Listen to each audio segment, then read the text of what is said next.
Well, Dottie loves hippies, and unfortunately, I have to admit that I'm pretty obsessed with this show called Hoarders. Have you guys ever seen the show Hoarders? Yeah. Now they have multiple versions. There's like Hoarders Buried Alive,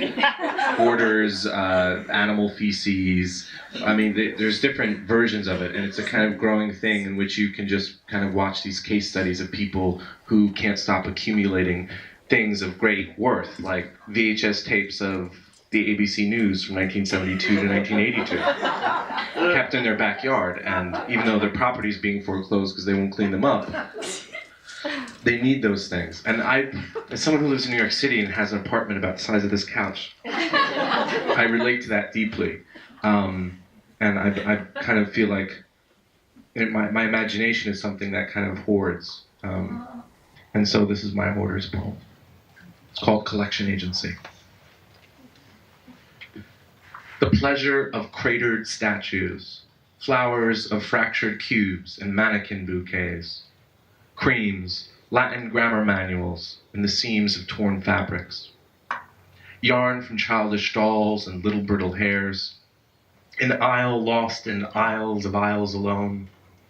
rafters, ice skating bandages, shattered ceiling candles, taboo of wax grapes and petty bourgeois artichoke convolutions,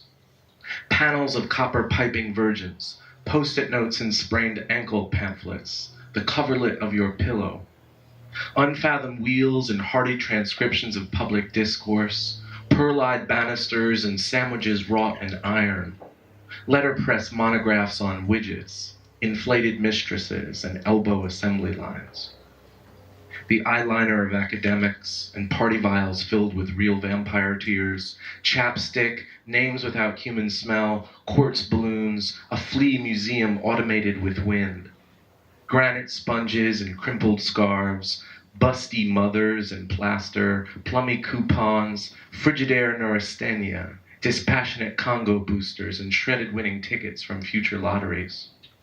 clicking of throat locks and clanking of cement weeds, Moorish minuets, Bibles and belt straps, bootlace and garter hose, bronze planks and papier-mâché debris, doggy whistles, ivory plants, Chopin's algebra, still life with bridle, a Victrola sitting in a garden built up in straw, barbed wire lyricism.